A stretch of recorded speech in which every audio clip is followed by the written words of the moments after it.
Welcome to the Basic Group, where we talk about issues that matter to the state, void of politics, fear of favor. Go and fix your country. We don't need you here. So this is South Africans telling our own people, Ghanaians, to go and fix their country. They don't need them in South Africa. And this has led to a lot of debate here and there. Because as everyone is debating and everyone is talking about this whole issue, we are one people, right? Africans are one people. We see ourselves as such. That is why we have a bilateral relation with ourselves. We trade with ourselves. We travel to other countries and they also have access to our country. Because we see ourselves as one people. Not because we have the same color. Because when we take other countries like South Africa, we have white or South Africans, but they're Africans. So not basically based on the color. But we believe we are from one origin. And so we don't see the essence of we fighting ourselves, the essence of we pushing other people away. When you come to Ghana, we have a lot of other countries staying in here. We have Nigerians here. We have people from Francophone countries, they are here. We have citizens from Togo. We have a lot, and they are here. Most of them they are going about their daily businesses as if they are Ghanaians. And some of them even have our card, our own Ghana card, that identify them as half Ghanaians, but they are not even Ghanaians. So I see no reason why a South African should approach a Ghanaian and tell you that we don't need you here. You should go to your country. You should go and fix our country. And in a way, I wouldn't say they are wrong. Go and fix your country. Because I kept asking myself, why would a Ghanaian move into South Africa? We have other countries that are doing so well. Why South Africa? Well, that is based on their own choice and what they want. But if let's imagine things are on its right path, everything is going on well as planned, I'm not sure we will have Ghanaians traveling outside, leaving their own country and then moving into a country that is not safe enough for them to stay. But because, in a way, we are not doing the right thing, because I feel like if we are doing the right thing, there shouldn't be an instance where a South African would tell a Ghanaian that go to your country, go and fix your country. We don't need you in our country, because we see no reason why you should be here. Now let's go back to history. Let me brief you some more. The first president of Ghana, Osajifo Dr. Kwame Nkrumah, has been of help to the South Africans in so many ways. Now let's look at this.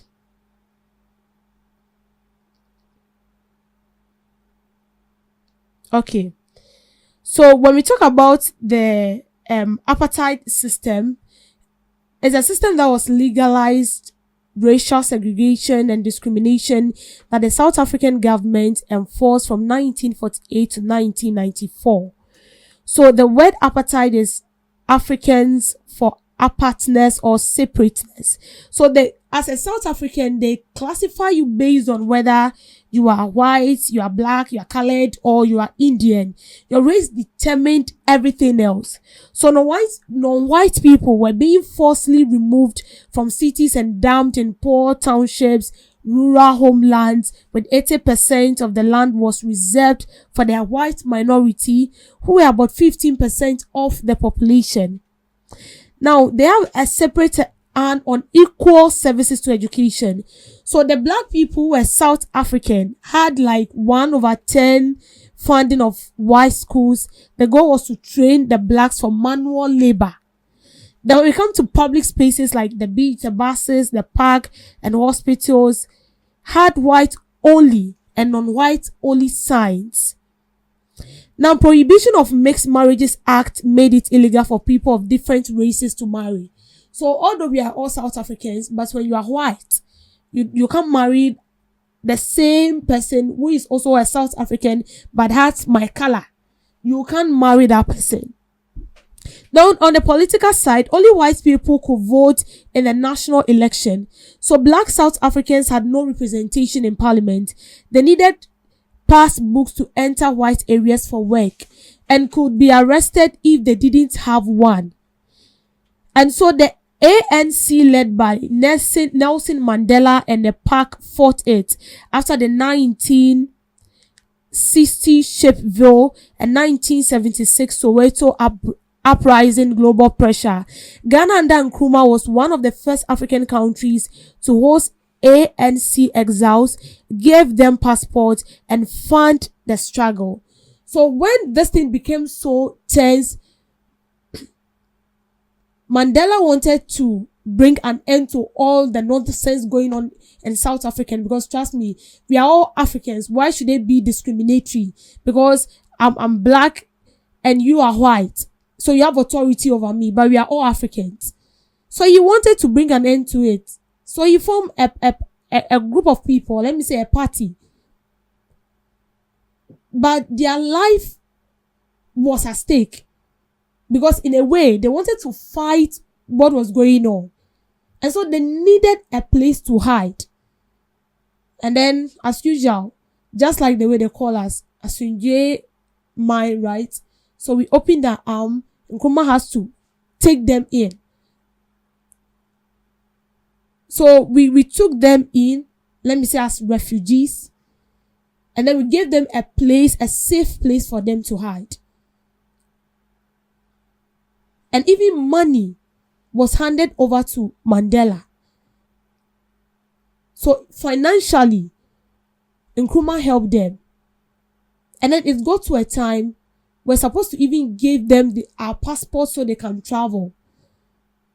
So it should tell you that Ghana have been of help to South Africa back then, when I wasn't even born. So the history between South Africa and Ghana, or there is a cordial relationship between South Africa and Ghana. So this shouldn't be something that would even separate us. Looking at the video that is circulating, it's so pathetic. And in a way, I felt very bad, and I still felt bad for being a Ghanaian in a way, because I feel like we can even do more. Why should I take my bag and travel at the first place? Every Ghanaian that travel has his own reason. That cannot be disputed. But see, 99% of the people who travel outside this country is because they see other countries as a country where they can seek for greener pastures. They see other countries as a country where they can make more money.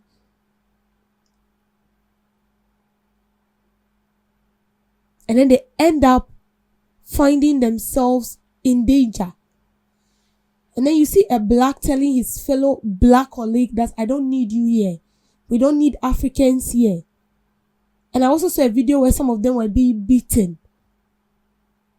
They locked the shops of a lot of African people. You see, when we do this, we are giving upper hand to this Western people to mock us. It wasn't so long when President Mahama went and then make the whole African, all of us, he made every African proud. Because we needed to be known that they cheat us. They said they were colonizing us and all that, and at the end of the day, they took away part of our resources, 99% of our resources away. And then after we are trying our possible best to build this kind of relationship among us as Africans, we are rather worsening the whole thing.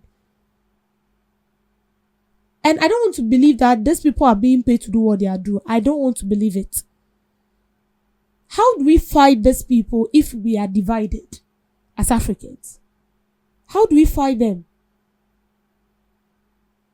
And if all these people that were being attacked in the South Africa wants to retaliate, and they say Africa yegu,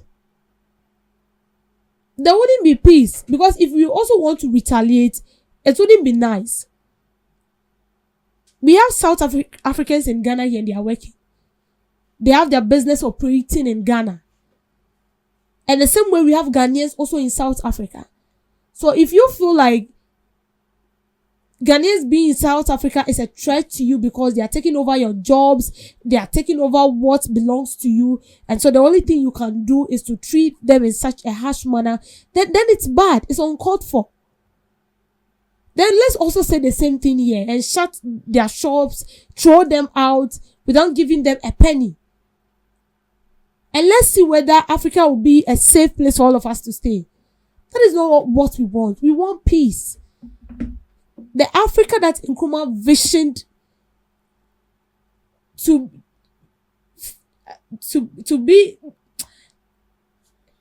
be born into reality.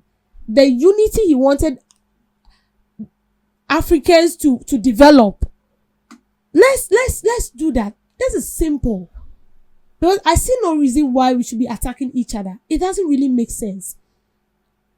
So imagine you want to take something from someone, and then the person doesn't want to give you what belongs to you or what is for you. And then the person, the other party you are supposed to collaborate with to get what you want, you are not fighting with that person. What are you trying to tell the main person you are going for your property from? Automatically, you are telling the person, I'm not serious. Whatever I'm requesting from you, you keep it. Don't give it to me because I don't even have the capacity to manage it. That is basically what you are telling that person. And that is not what we want as Africans. It's better this is being stopped. The authorities of South Africa caution their people and the right thing is being done. Else, what we'll see from now wouldn't be something good.